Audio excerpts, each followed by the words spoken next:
So they didn't agree with you going back in? I don't think anyone wanted me to go back in. But I also knew that something really needed to shift, and I couldn't do it by myself. It was one of the best decisions I've ever made. I've had my struggles with addiction. It was not a smooth ride. It's been a real long journey. During my active addiction, I had lost the ability to write songs and work on music. It had gone, and I didn't see any future really. I didn't believe that I'd ever be able to write another song. I figured I'll have to find something else to do, and my guitars were around, and I had a pen, and I had my phone, and I started writing, and then it just all started coming. Lots and lots of songs. I mean, I was writing, I think it was about 60 songs over the course of that 10 days. It really helped me a lot, because it was like, there's a purpose in this pain, there's something beautiful that will come out of the suffering.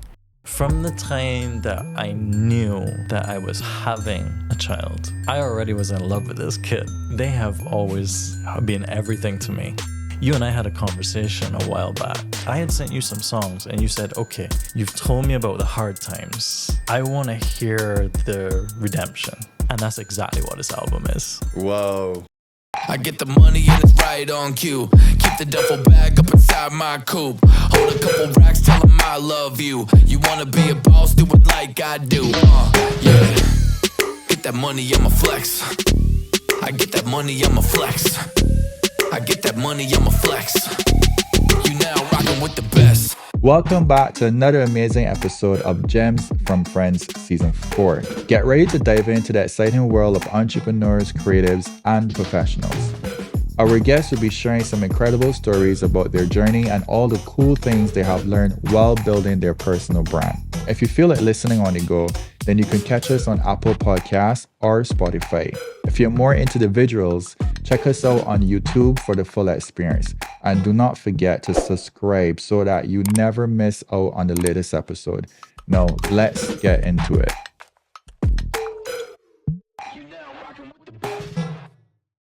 Person in front of me is a recording artist, and you have heard he's somewhat of an engineer, producer, songwriter, and a dad. All right, listen, I had no idea we were recording. Simon Pipe, ladies and gentlemen, welcome Simon Pipe. Oh man. Yeah. And why am I not hearing? Okay, I had it. So this is the thing, right? I went on vacation and I forget where everything is on the pads. Mm-hmm. Even though I could read it, I'm still hitting and controlling the wrong faders. Anyway, I can get back into it. Anyway, I was giving you a sound effect. Just in case you don't have headphones, so you can't. So I wouldn't know. Yeah. What sound effect did you give me? The applause, bro. Oh, all right. I'll take that. A red carpet treatment, standing ovation. So what's happening in Pipe's world today? Right now I'm prepping for my album launch at the moment. I spent the last few months working on a 10-song album called Just for Today. Well, really it's been in the works for a couple of years. I started writing these songs. Well, I'll give you a little bit of backstory. You can cut out what's boring. So I guess for people that don't know, I've had my struggles with addiction, and I went into it got really bad, and I ended up going into a rehab facility, Verdun House here in Barbados, and I went in there in 2020, and it was not a smooth ride. Like, I didn't go there, get clean, and just everything has been perfect since then. I was there for 3 months. I came out, I relapsed. I went back in for 9 months. I came out, I relapsed. And in between there, I also ended up in a psychiatric ward on the hospital. I ended up in the psychiatric hospital itself as well. So it's been a real long journey. But I was reading a book by Khalil Gibran the other day, and I came across a quote. He says, what does he say? He says, much of your pain is the bitter potion by which the physician within you heals your sick self. And That's a mouthful. yeah, it is a mouthful. But I thought it really helped me a lot, because it was like, you know, there's a purpose in this pain, you know. There's something beautiful that will come out of the suffering. There's a Buddhist monk that I've been reading a lot of his work. His name is Thich Nhat Hanh, and he says a simple phrase, no mud, no lotus. And it just basically is a testament that you don't get the flower without the dirt. Right. And I thought that was really beautiful. You know, not to get down on ourselves about the mistakes and the difficult times, because they give birth to beauty. So that's a long way of saying that I've been through a lot in the last couple of years. And when I actually asked to be readmitted to the psychiatric ward in the hospital. I think this was in 2021, and I think the people that were close to me at the time thought that was a bad decision. I think everyone was tired, you know, tired of seeing me institutionalized and suffering and just not. So they didn't agree with you going back in? I don't think anyone wanted me to go back in. I think everybody that was close to me was just tired of the cycle that I was going through. Nobody was more tired than me. But, you know, I knew I was not letting down myself alone. I was letting down a lot of other people. But I also knew that something really needed to shift. And I needed something to change, and I couldn't do it by myself. So I actually asked to be readmitted. And it was one of the best decisions I've ever made. It didn't feel that way at the time, but I'm aware of that now. And I was in there for, I think it was about 6 weeks or so. And when I came out, I was terrified to come out as well. When you're in, for me at least, when you're in such a bad place, I was incapable of handling life at all by this point. And I've been back to that ward to visit people and to collect medication and different things. And I can tell you, when I've been back to that ward and I look, I'm like, wow, this is not a nice place to be. But for me at the time, it was a comfort. Right. Something that was comforting was that I don't make any decisions when I'm in there. They tell me when I'm going to wake up, when I'm going to eat, what I'm going to eat, when I'm going to sleep. Everything is regimented for you, because essentially they're trying to keep you alive. Right. So yeah, I was in there for, I think it was about 6 weeks, and I came out, and pretty much as soon as I came out, I got COVID. And so I've just been locked up for 6 weeks, come out, and I get COVID. And at that time you had to quarantine for, I think it was 10 welcome days. to real life. Yep. And I was in a house with other people. My dad was in the house, and he has other health complications. So, and then my sister was in the house as well, and she had a newborn baby. So it was very important that I don't, that I had to stay in a room. So I wasn't even quarantining like in a house. I was quarantining in a room. In a room. Wow. And when I got back from the hospital, I tried to turn on my computer, and it had crashed. So I couldn't work. And I had 10 days alone in a room. And during my active addiction, I had lost the ability to write songs and work on music. It had gone, and my self-esteem has never been high, but it was completely shot at this point. So I just didn't believe that. I didn't see any future, really. I didn't believe that I'd ever be able to write another song. I figured I'll have to find something else to do, and I don't know what that would be. And but then I was stuck in there for 10 days, and my guitars were around and in the room, and I had a pen and a pad, and I had my phone, and I started just playing around on the guitar, and some of it sounded okay to me, and I started writing. and then it just all started coming. Right. Lots and lots of songs. I mean, I was writing like a good 5 or 6 songs a day. I think it was about 60 songs over the course of that 10 days that I wrote. And of course, not every song you write is going to be a good song, you know. But so I wrote them. I didn't have any way of recording them, so I just recorded them on my phone. And I didn't really think much more of it at the time because I didn't really think I would be able to do anything with them. It just was, I'm just getting through a period of time. And then... Was it bringing any kind of like relief in the moment? Yes. Yeah, it was a big relief. I will say, as a professional songwriter, they aren't the kind of songs that you could present to a publisher or a label, because I was very much aware that they're everything that we're not supposed to do.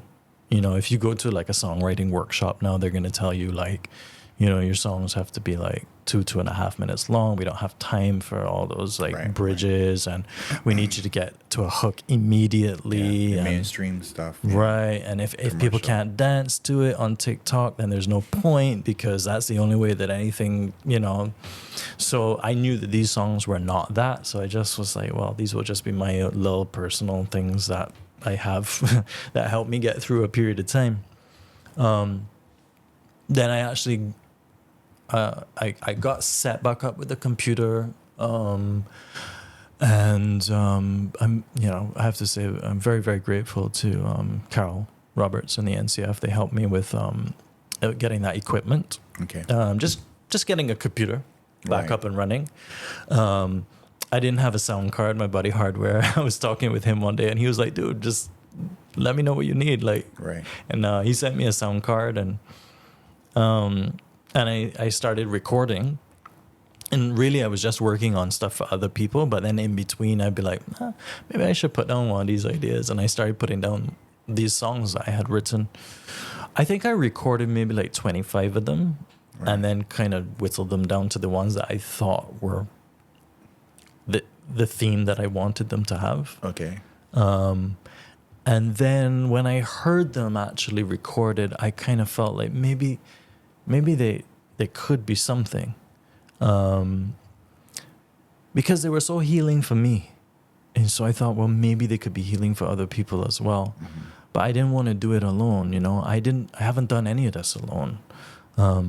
Yes, I've had to make moves in the right direction, but I didn't get clean alone. You know, my mental health, I haven't solved or dealt with my mental health alone. You know, I wouldn't have had the computer if it wasn't for other people. I wouldn't have had the sound card if it wasn't for someone else. And so it made me kind of go, well, I do lots of these projects in my bedroom alone. And I was like, why don't you shout some other people who you love and respect, and people who you enjoy working with. And this is a self-esteem thing as well, but I always think nobody's going to want to work with you. Really? So that was your self-talk? Yeah. Yeah, I figured that nobody would really be interested in working on these songs. Probably don't have commercial value and all that kind of stuff. But it's so funny because my self-talk, I know that I err on the depressed side, but it's often not true. Put it this way, nobody that I asked if they would work on the songs with me told me no. Right. So you were suffering in your imagination more. Mm-hmm. Yeah. Yeah, all of my problems are between these ears. Right. So you have come to that realization, but how is it now today? Like, you know that these suffering happens in your imagination, but can you separate yourself from that and say, well, look, this is not real? Do you get to that point? Occasionally. Right. Okay. Yeah. So what the doctors kind of explained it to me as well, like that my baseline is a little bit lower than most people. Well, it's quite a lot lower than most people's. And so naturally, I'm not going to, like, it takes effort to be able to step out and observe and be okay with what you observe. Got it. So I am able to do that now, but it is a continuous effort. You know, I've had to, in recovery, I've had to employ a lot of tools. Prayer is a big one. Right. Meditation. That meditation, I've heard about meditation for years, and I couldn't think of anything worse. Having to sit silently and hear my own thoughts. I honestly, I was like, there can't be anything worse than that. Yeah. Some people say the scariest place on earth is in a person's head. Mm-hmm. Yeah. Somebody said to me, my brain is a bad neighborhood and I shouldn't be in there alone. And I think that's perfect. Right. That's exactly how I felt and sometimes do feel. But yeah, I'm able currently to most of the time. Okay. Let's get back to the tactics that you use in order to get outside of your head and observe from a kind of a third perspective. You said prayer, meditation. Is there anything else that bring you to that place? Yeah, exercise has been a big one. Okay, It seems pretty simple, but I think moving my body has been a big, I've seen a big shift from doing that. And then there are some things that I do that are specifically related to recovery, which due to the anonymous nature of them, I can't really talk much about them, but there are other things that I do. That you do. Okay. But those are 3 basic ones and very simple and achievable. Very simple, very achievable. Yeah. And it has to become a routine. Like, is it almost like daily bread? Yeah, absolutely. Yeah. I'll be honest with you. Sometimes I look at my life and I think, wow, this is very, very boring. But someone said to me a long time ago that we often mistake serenity for boredom. And I think, see, I don't know what sound that was. It's already a gem sound. Like when you drop a gem, something to walk away with, man. Yeah. No, when they said that to me, I thought, I should think about this. And actually, I shouldn't think about it. The less I think, the less problems I have. No, it sounds like a joke, but seriously, when I just be, I'm fine. I can say this. I have a sponsor who I speak to every day, and often he'll ask me how are you doing, and I'll say I think I'm fine, and he'll say don't think about it. Right. You're fine. Right. Can you tell me what is a sponsor? Sorry, I don't want you to lose that thought. But for the people that are listening, in my world, a sponsor is somebody that come and sponsor me money. Right, gives you money. Yeah. In your case, what that is? Absolutely, they do not give me money. And as a rule, that's not what sponsors do in 12-step recovery. Okay. Yeah. So basically, a sponsor, I sponsor a couple of people now as well, and it's just someone who has been in recovery for a little while and can assist you in going through the 12 steps. Gotcha. Yeah. So it's like peer mentorship, but with someone who's a little bit ahead of you. Yes, generally speaking. But for the most part. But there are times where someone who's actually been clean or sober for less time can guide someone else through the steps, because it's interesting, we often say in recovery that clean time doesn't equal recovery. What's the best way I could explain that? Clean time doesn't equal recovery. Okay.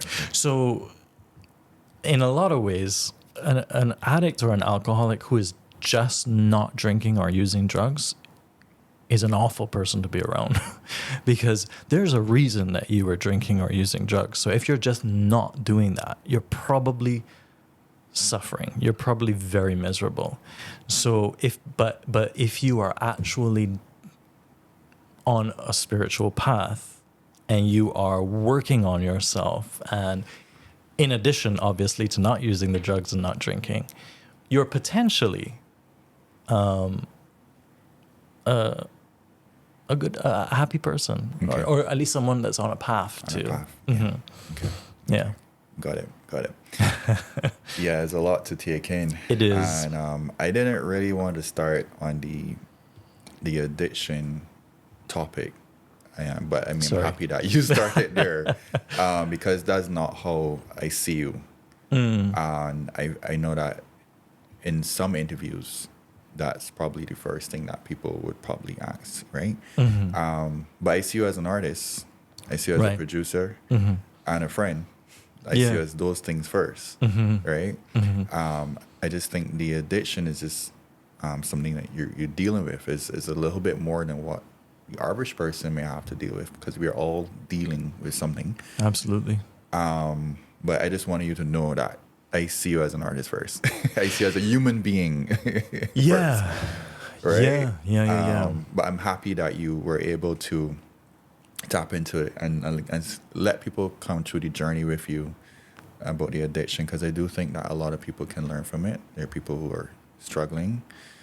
And what would you say for people to help prevent the addiction? Is there a way that I'm trying to find the right words?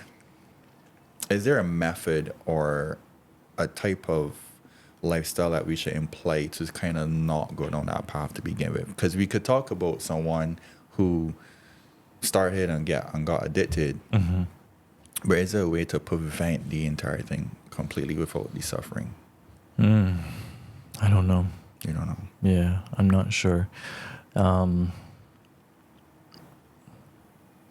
Yeah, I really don't know.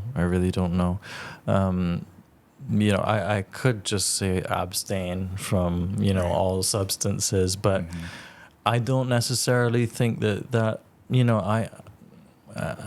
most people can have a drink responsibly. So, I don't think that's, I'm not anti-drinking, or I'm not even anti-drugs. I don't that's not really what, that's peripheral, really. Gotcha. Yeah, Okay. yeah.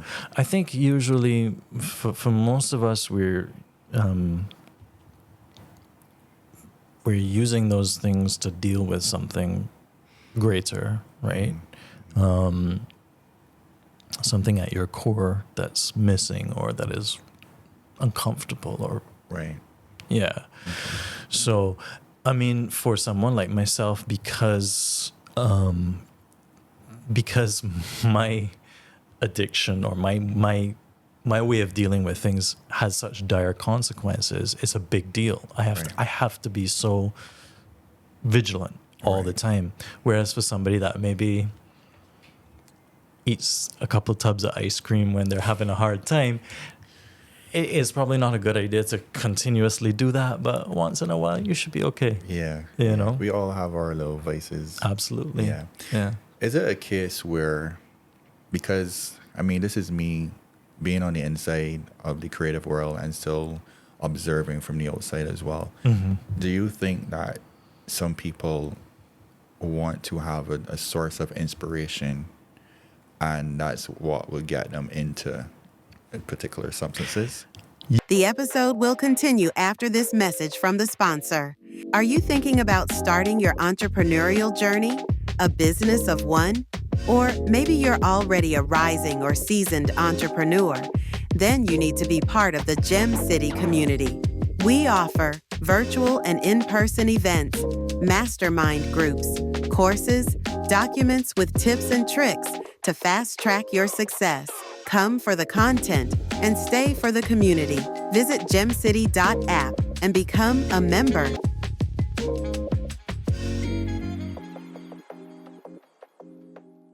Yeah, absolutely. I mean, it definitely was romanticized and glamorized when I was growing up. Right. You would always hear all of your favorite, like, rock musicians are on drugs, and like you know, you hear all these stories and these. It's always presented as fun and interesting and as you said, like inspirational as well. Yeah. You know, it's cool when you're like 21, and it's not so cool when you're like 51. When you're a 21-year-old rock star that shoots up heroin and snorts some coke before he goes on stage and you perform in front of 30,000 people, everybody's like, yeah, he's a rock star. When you're 51 and you're in a bar performing for 30 people and you shoot up and snort before, you know, people are like, this is a washed up waste of backdrop space. is a little different, yeah. Yeah. But it's interesting because I had a kind of spiritual life prior to addiction and prior to my drug use. And when I was using and drinking, I think,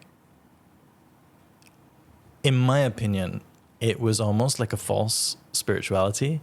Because you feel things and you think it's real because you're feeling it.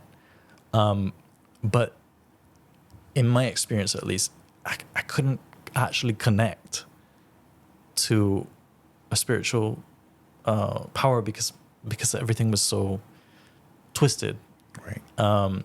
And now, where I am currently, I have the strongest spiritual life I've ever had currently. Okay. And I would say that that's where the inspiration really comes from. When I look back on it, I remember thinking, well, you know, you have to do drugs to get inspiration. Like, that's how everybody does it. But when I look back on it, I was writing songs since I was like 8, maybe. Mm-hmm. You know, I didn't need anything then. As I said, I'm not against people doing it. Mm-hmm. I don't think it's the only way, and I actually don't even think it's the best way. What is your writing process like? Where your inspiration comes from? Lots of different places. A lot of my writing is cathartic, so it's just trying to process feelings and emotions and things that I'm going through. Relationships for sure. Yeah. And then, yeah, this album, Just for Today, the album that I'm releasing, is different from all the other stuff that I've been doing in that it's very hopeful and healing. And I find I tend to write when I'm in a lower space usually. And these songs are particularly hopeful, which is different from me. Explain lower space. What do you mean? When I'm feeling a bit more down. Yeah. Okay. I should add, you and I had a conversation a while back. Mm-hmm. You invited me to have a coffee with you, and you said to me that you wanted to hear the Project? I had sent you some songs, and you said, okay, you've told me about the hard times. I want to hear the redemption. Yes. Right? I remember that, yeah. Yeah. And I remember sitting there thinking, I don't know how to do that. I don't know how to pull that off. And that's exactly what this album is. Whoa. Yeah. That's good. Yeah, it is good. Redemption. And it's interesting because my parents became Christians around the time that I was like 10 or 11. Mm-hmm. And so we started attending church and youth groups and different things. And I actually used to go to something called King's Kids, which was at a missionary base here in Barbados called Youth with a Mission. And it was there that I really learned to play instruments. Okay. There was a really lovely lady there called Cynthia, and she taught me how to play guitar. And it was purely like, I'm going to teach you enough chords to lead worship. And so I started leading worship at these youth groups, and then I became a youth leader. So I was leading worship in a church and a couple of youth groups, and then I was like a youth leader at different like camps and stuff, and a lot of my songs, I've received the comment many times, your songs sound a little bit like worship songs, and I didn't like that. I would be really upset about it. Yeah. And this album, I just was like, I'm just gonna lean into it. I know that they sound that way, and I'm good with that. It's fine. That's amazing. So Yeah. I'm just happy that you're able now to write from a different space Mm-hmm. and not just the low spots. Yeah. Yeah. No, So I'm not excited sure. to hear it. Yeah. Continue. You're not sure. Yeah, I'm not sure how to get into that redemptive space. Like I'm very comfortable writing in the dark space. Right. So it really, I'm learning. So it feels a little uncomfortable. Yeah. But You know, yeah. we often prefer the devil we know, Right. Yes. and we don't really want to go to the unfamiliar places. There's a level of fear too. Yeah. I think the story in my head for such a long time has been that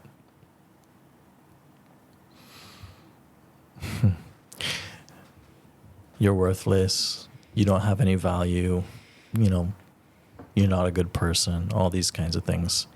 And I've become so comfortable with that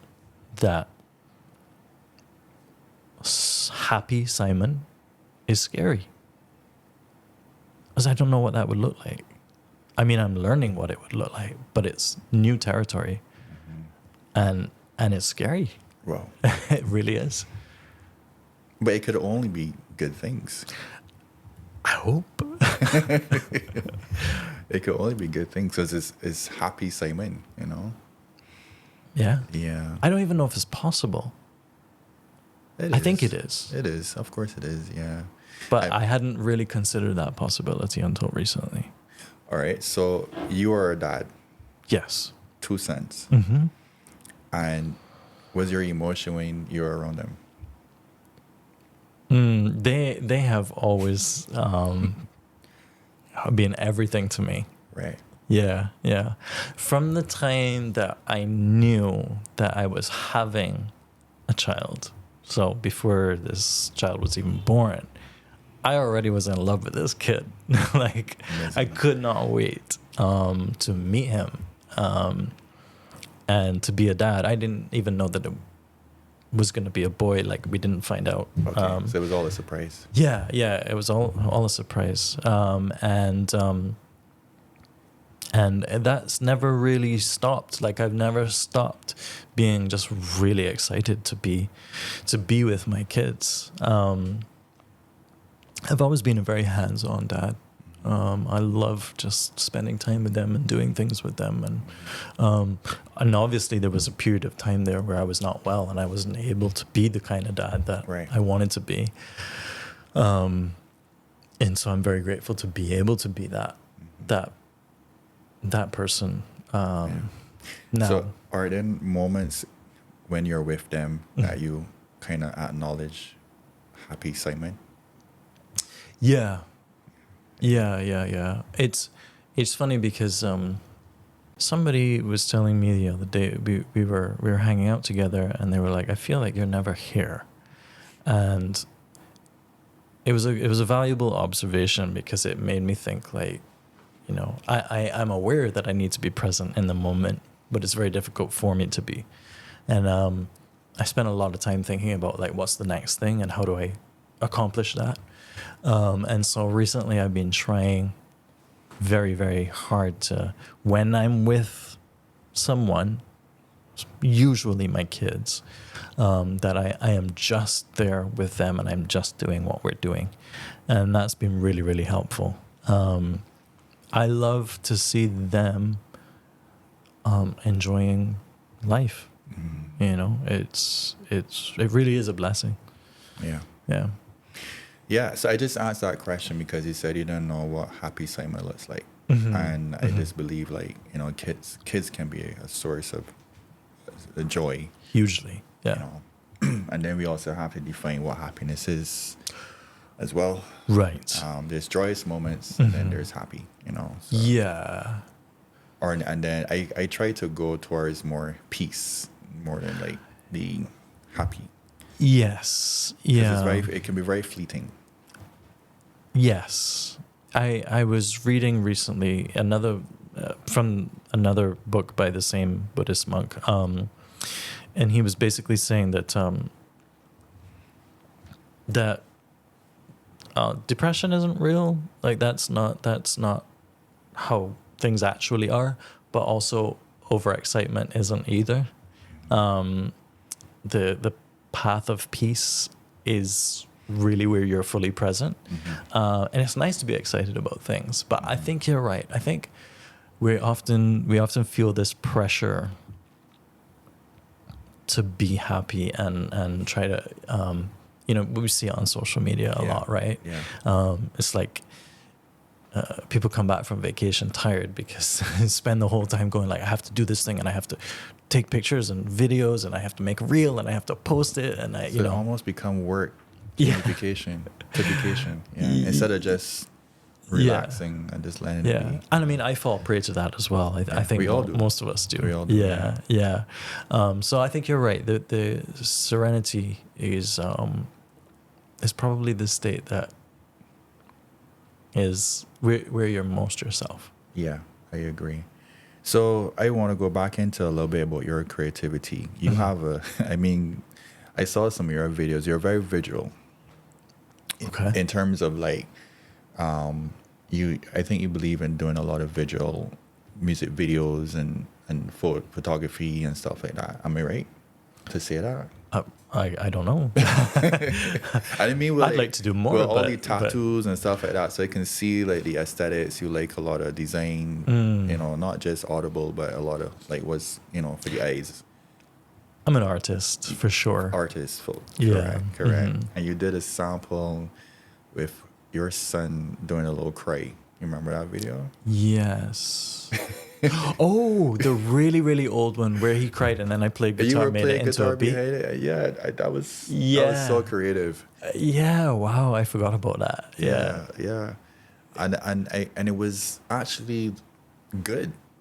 And it pushed me back to the point where you said that there's, because I think that's a gift. Because he was crying, you heard that, and that somehow you made it pleasing to the ear and put it into a beat. Yeah. And that's almost like the theme that you've been carrying on, if you didn't realize. Because you did say that there's purpose in suffering. So even if he was going through a little bit of suffering at a moment, you took that and you turned it into art. Well, okay. Yeah, you're showing me something I didn't realize about myself. So Yeah. And so when I saw that and then you said what you said earlier, I put it together and it was like, yeah, this is kind of cool, the way how you're able to take pain and then turn it into art and for something that you can actually convert into a joyous moment. If it's not joy, at least it's some kind of, it's not pain anymore. Yeah. You're transmuting it into something. Like the alchemist, you're just taking that and turning it into something else. So that's something I observe. How is it being the type of artist you are and living in Barbados?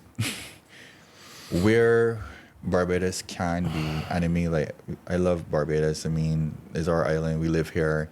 It's beautiful, but we have challenges where, it can be very close-minded at times. It's hard to introduce different things. And in the music world, if you're not doing soca, it's almost like you're not doing anything music. How has that been for you? I think I've always been aware that I don't really fit in. Right.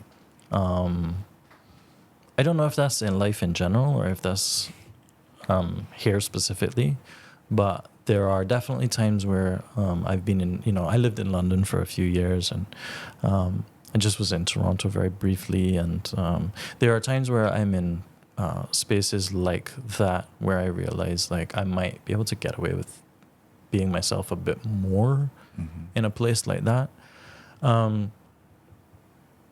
But I would say that I think there are others, there are others here who don't want the same thing over and over and again, and who are open-minded, and it's, you know, I don't know. I feel like it's still, there's still value to being who I am here. There's also a lot of benefits in terms of the surroundings that we're in. I loved being in London when I was in London, but I don't take for granted that I can now drive to a beach in 15 minutes, you know, and that can be healing. But yes, creatively it's a struggle. The thing is, I should say, people are allowed to like what they like, and there's a place for soca music. There's a place for, you know, there's a place for all of that. It doesn't speak to me personally, but I don't want anybody to think that I'm like, oh, soca music, or no, You're that's not cool. anti No, not at soca, all, not at all. And I think there's a skill to that. You know, I have done quite a fair amount of soca production, and I've played on a lot of records. My first time, I remember Peter Coppin is the first person that called me to play on soca, and I was confused because I was like, why would you think I would be able to do that? You know, because I've never, that's never been my thing. And he was like, nah, man, you can be good. You can get, come. And I ended up playing on a song called Soca People, which was Busy Signal and Conscience. Right. Okay. You know, the Jamaican artist trying to break into that market. Yeah. And I ended up playing on, I think it's called a Wild Rhythm. And that was Stiffy's song Squat. Squat and go. And that was a huge song. This is back in 2015, right? So I ended up playing on this record, and then it's a massive. That means Squat was a hit. Yeah. So no one was more surprised than me, because I was like, I don't even know how to play this music, and then on top of that, I play on it, and then it's a big song. Yeah. So it was confusing to me. And then I went on to play on. I've played on quite a few records actually, and I've produced some as well. And I value the art form, you know, and that kind of pushed me then. I had been playing a lot of reggae music prior to that, and I was very comfortable with reggae music. That would be my preference in general. But then through kind of trying out playing on soca stuff, and then I met Jimmy Haynes. Jimmy Haynes is a producer, a Barbadian producer, but he produced Steel Pulse's album Babylon the Bandit. Okay. And so I ended up hanging out quite a lot with him during a period of time, and then he taught me how to play spooge and like. Right. So, you know, all of that stuff is important and exciting to me, and Barbadian culture is exciting to me. And it's not what we think of. Like, there is more to Barbados than crop over and tuck, and those things are Barbados, but there's actually a lot more to Barbados as well, right? It's just that it seems that we tend to explore the things that are exploitable. So, we explore the things that we can make money from. Right. Which I think is probably how the world works. The low-hanging fruit. Yes. Mm-hmm. But yes, as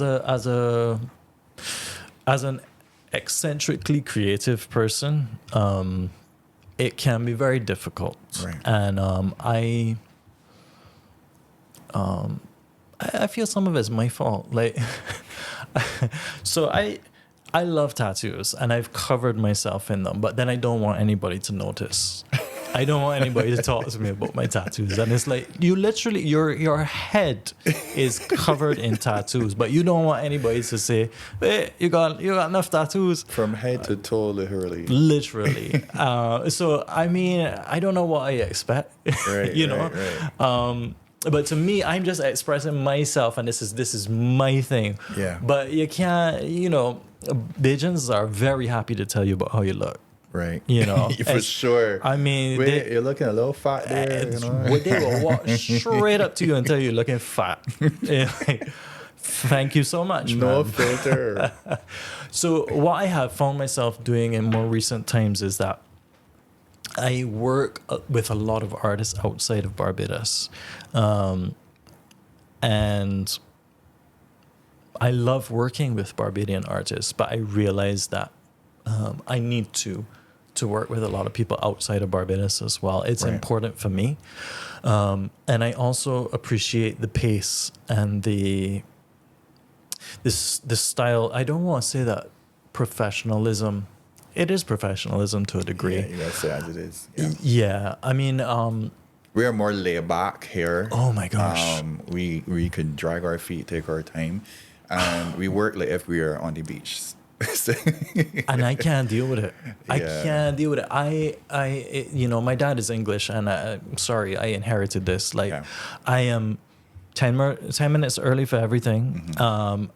When we set a deadline, I expect that the thing is going to be out at that deadline. I wish You I know? knew that before I walk in here late today. I'm so sorry. I just had to be Beijing. Well, I had a meeting at 1:30 yesterday, and I got there 5 minutes after 1, and I just called the person just to let them know, no rush, but I'm here. And she goes, "Why are you there 25 minutes ahead of time?" And I was like, "I will always be That's here." very foreign of you. Yeah. Yeah. I maybe that's why I love Berlin. Like, when it says the train will be here in 1 minute, you see 45 seconds later, you see a train rocking up, and you're like, "Yeah, here we go." I love that. Yeah. Yeah. Actually, you were the first person. Today was the first day I was late for a podcast. This like that. You're forgiven.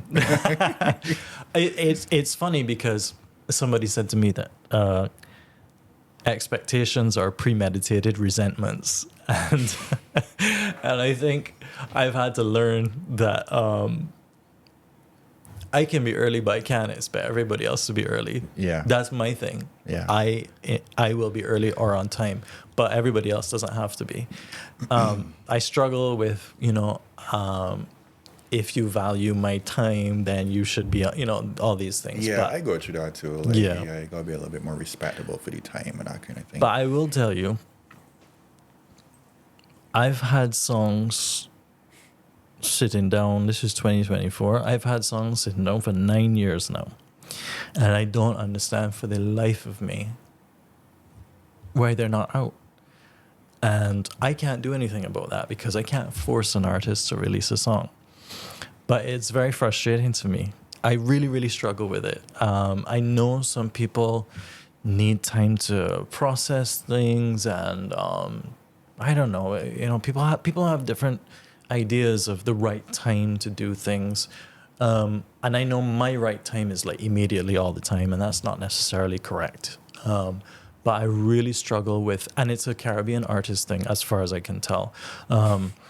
I have some songs that I produced in 2018 that they've been mastered, like they were sent off and paid for to be mastered, and they're there. And the artist says, "Yeah, I'm releasing it," and I'm like, "Okay, well, like let's do it." But there's no point in me being like, "Fine, I'm just gonna put it out," because at the end of the day, you're the person that has to represent it, and so I struggle with that. I struggle do. too, and I think it really teaches you to have a lot of grace, and just understand that everyone is not going to have the same work ethic. They're also struggling with something as well. Yes. And in this field, we have a lot of people who procrastinate a lot, and then because a lot of artists also have other jobs. So it's not like the number one priority because you're now in survival mode. So you're going after different things, and sometimes music and this creative can be put on the secondary burner. Yes. So you got to think about all that. However, I was also saying, as we say that, if we can change your ethic, maybe we can get it on the front burner and get it paying us so that we can put more into it. So what comes first? Well, The chicken or the egg? so I say it's only a Caribbean artist thing. That's not entirely true. I have found artists overseas are ready to go, but labels are not. So there are often, I have songs that have been with labels for a long time. And I find labels are often fearful that they're going to push something and it's not going to be a hit. I've heard a lot of people say in the industry that the label will say, well, if you post a clip of it on TikTok and you can get over 1 million views, or they'll give you a number. If you can get that to happen, we'll release it. But if not... They're looking for certainty, and they are run by accounts at the end of the day, and not emotions. That's exactly it. If we put $10,000 behind this, $50,000, whatever it is, we expect to make that back. Right. So yeah. My thinking behind releasing, I'm all for doing things properly. I am. I tend to rush, to push. I want to do things now. And I know that there are times where I could benefit from slowing down a bit. It's difficult for me to do, but I know I could benefit from it. But my thinking is, having songs on a hard drive doesn't help me or anyone else in any way. So no one can benefit from these as long as I keep them to myself. So whether I'm thinking about myself or the audience or some kind of more airy-fairy, what this might do for the world or whatever, however I'm looking at it, it can't do any of those things as long as it's on my hard drive and nowhere else. So I'm not saying to rush everything, but I do think we have to release things. Just be more intentional, Yeah. You talk about people that you worked with in the past. Can you list a few of people that you were excited to work with, and who would you like to add to that roster? The episode will continue after this message from the sponsor. You want to get your project or product out to the market and turn your ideas into profit. But how do you build awareness? By creating content. How do you convert awareness to sales? By creating the right content that connects and resonates with your target audience. This is where Matthew Future comes in. He has played a massive role in rolling out some of the biggest brands on the island and beyond, taking them from local to global. Future is committed to helping others succeed with his coaching and consulting methods. If you need a content producer or someone to help build your brand strategy to maximize your sales, look no further. Book a consultation by visiting his website, fewture.com. Whatever you like. Well, I reach out to a lot of people on social media, and the vast majority of them don't respond. I think from the time I got into this industry, I learned that rejection is a part of the deal, and a lot of people aren't even going to give you they're not even going to reject you. They're just not even they're going to ignore you completely. Right. But there have been a few people that I've reached out to, and they have responded, and then there have been connections that I've made just through life, One of the people that I reached out to Tanya Stevens back in, I think it was 2017, 2018. I actually looked back through my messages the other day to see if I still have them, because I just wanted to see if my memory was correct. And surprisingly, in this case, it was. I reached out to her, and I just said, I know this is a really long shot, but I've been a fan of yours for a really long time. And if there's any chance that you would be interested in hearing some of the music that I've made, I would love to work with you. And she actually responded quite quickly, I think about the next day. And she said, yeah, I would be willing to listen to your stuff, but only if you can promise me you have a thick enough skin to take the truth. Because I'm going to tell you if I don't like it. So I said, no problem. I think I can deal with that. So she sent me an email address, and I sent her some music, and she got back to me really quickly. She was like, okay, I'm sold. Let's do this. Let's make some music.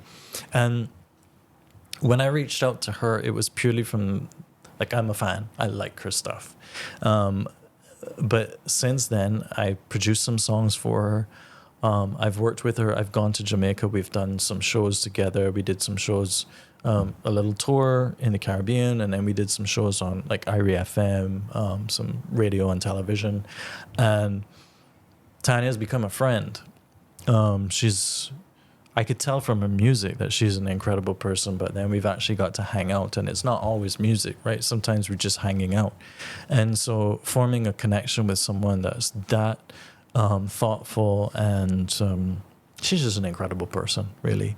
So that's been one of those times where it's been like just a godsend, you know, because I was reaching out hoping to make some music, and it turns out that this person is just amazing.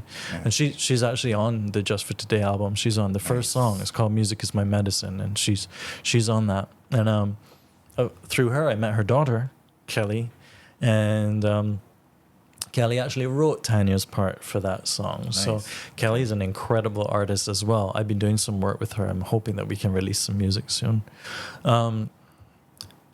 So I don't, there's people that I have in mind, but you know, they say don't ever meet your idols. I'm aware that I might reach out to someone thinking that this is definitely what I want, and then it turns out that that's not really what I want. Mm-hmm. But there, equally, I might reach out to someone thinking I'm not really sure, and it turns out to be, you know, the most amazing thing. Yeah. I don't reach out to anyone who I don't genuinely love what they do, because I figure I can't really. I always try to think, what can I do for this person? Like, I think a lot of times I get people messaging me sometimes, and it's often like, I want you to help me. As in, like, people are just trying to network. Mm-hmm. And everybody tries to network upwards, right? Right. So you're a stepping stone, essentially. I don't do that. I don't want to ever treat anybody like a stepping stone. So I do reach out to people who are more successful than me, but only if I think I have something to offer. Right. And if I genuinely don't think I have something to offer, I won't reach out. Okay. Yeah. There are some songwriters that I've reached out to. They've not responded to me, but I would love to work with them if they ever do. Is there like a person that we all may know, or an artist that you would like to collab with that you can see at the top of your head right now?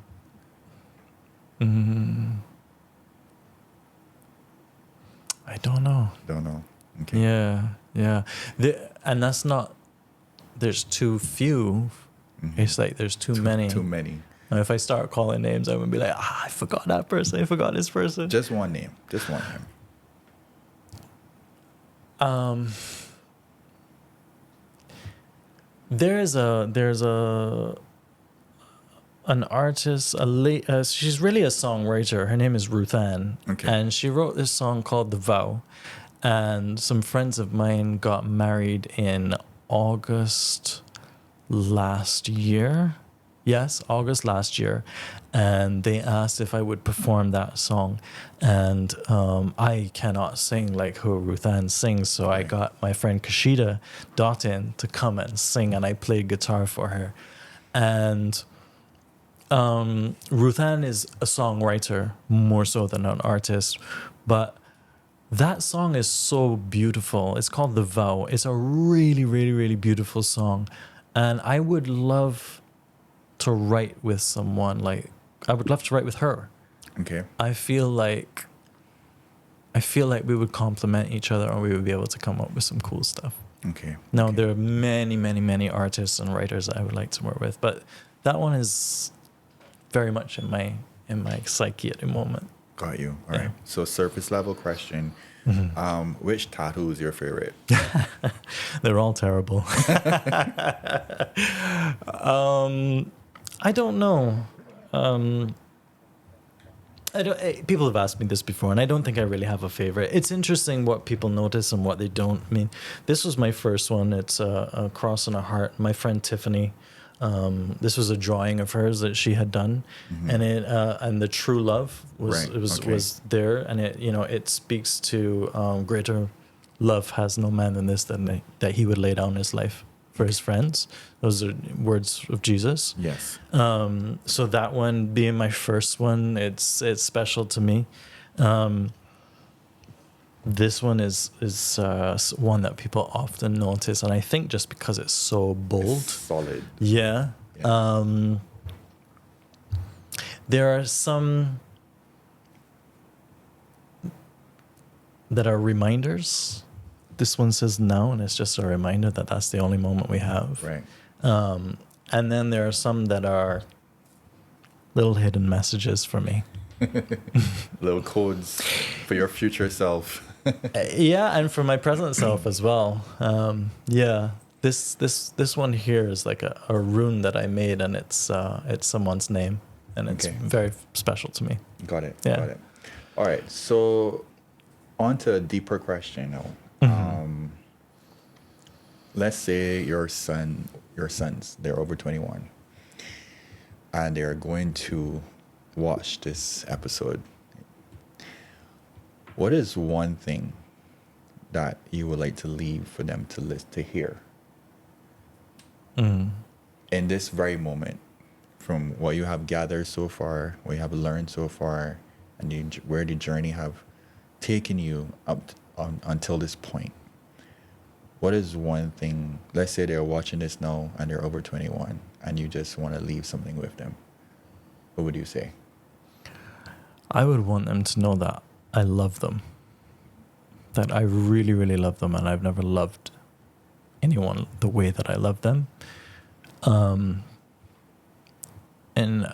There are so many things that I would want to impart, but I think if it had to be really quick, the phrase "this too shall pass" would be something I would want them to know.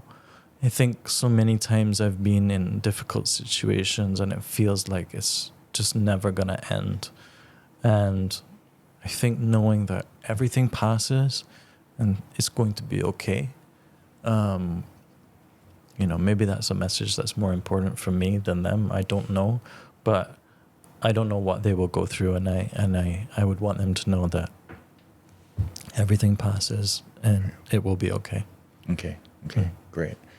So the next thing I have going on here is I get the guest to drop a gem for the next guest that is coming. No one really knows who's the next. Okay. So one dropped something for you. Oh. So I'm going to play it for you first, and then in return, I want you to leave something for the next guest. Okay. We don't know who that is going to be. Okay. Just let Divine work it out. Man, I got a little voice in the back of my head that's just Big Man, he's the best in the world. Yeah. And We need that. I need that. I need that. I think people need to not shy away from that voice that just be gassing you up. That be like, you're great, you're amazing, you're the best. So a lot of people silence that voice. Stop silencing that voice that's inside of you, telling you that you're amazing and that you're great. You can start to feel like you might be arrogant or prideful. Nah. That is the greatness in you speaking to you. So listen to your voice, believe it, and walk with it. Oh, no pressure then. That's your gem. That is an incredible message, and that's yeah. Yeah, That's a good one for me, for sure. the absolute opposite to counteract what you were saying earlier, where you have a voice that tells you something else, 100%. which is the liar, by the way. So this was for you. Yes, yeah, definitely. Yeah. All right. So if you want a moment to think about it, but just speak what's on your heart where you are now, or just use something that allow you to carry on. It doesn't have to be long, or short. Just whatever feels good to you, and whatever comes.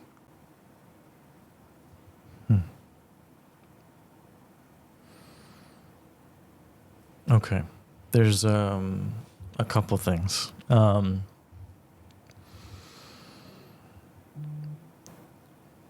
Recently, someone came to me for help with working on a project of theirs, and they were asking me lots of different questions, and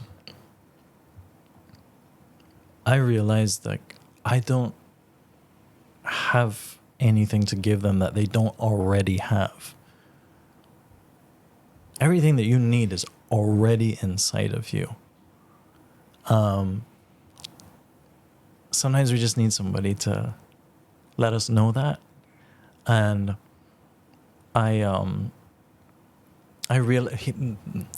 this person actually said to me, I feel like you don't want to tell me, like it's like you keeping a secret from me.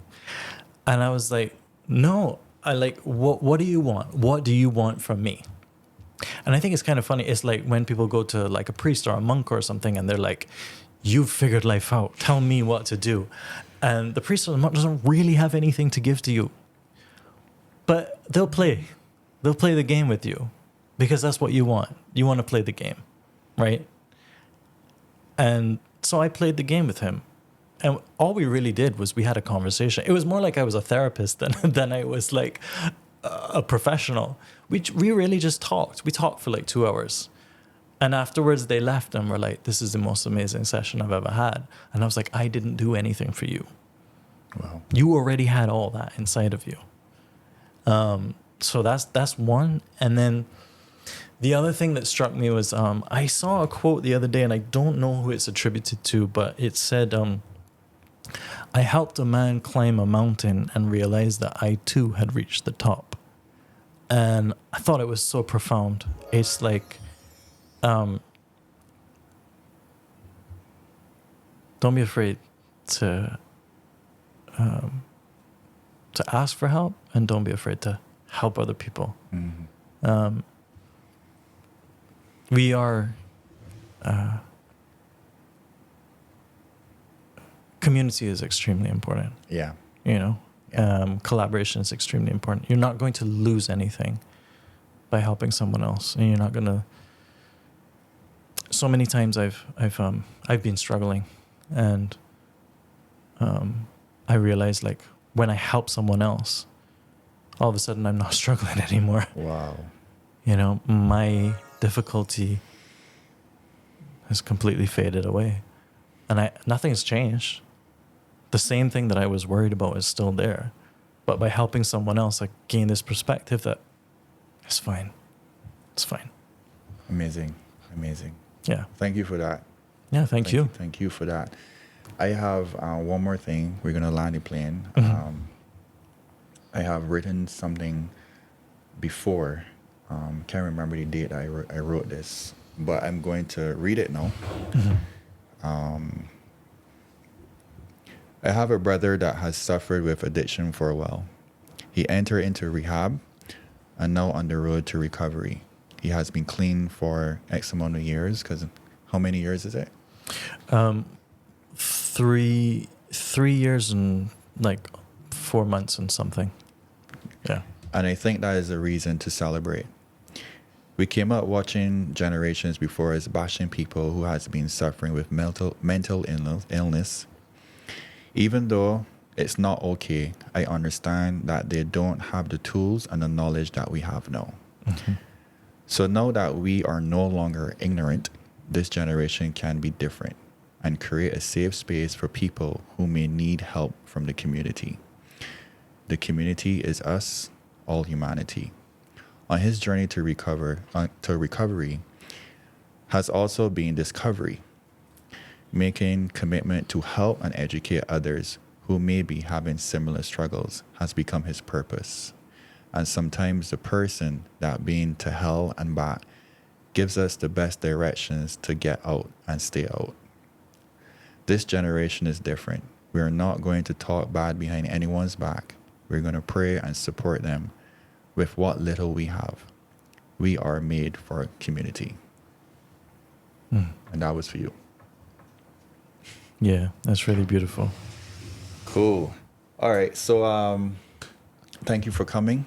Thanks for having me. I really do believe that you have a gift to, I mean, you have a gift where you are a deep thinker.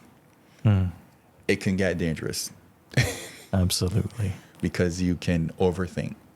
And I think that if you could learn the art of going deep and then coming back out and just almost like you're just going to get the gems and come back. Don't stay there. You know what I mean? You're just collecting and coming out. You will be able to create something very beautiful. And I think that that's what you're doing right now. Yeah, I would agree. You know, I think that's the road you're on now.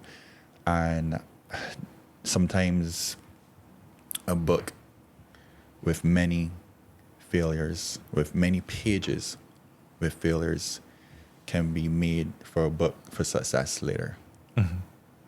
And I think that this is one of these stories, one of your stories. So, all right. Yes. So thanks for coming. Thanks for sharing. And wish you. I mean, this podcast is probably going to be out after the album launch. Yes, but for wish sure you it will luck be. with that for Yeah, sure. I thanks. want to be there. And yeah, it's a wrap. Thank you so much. Yep. Cut.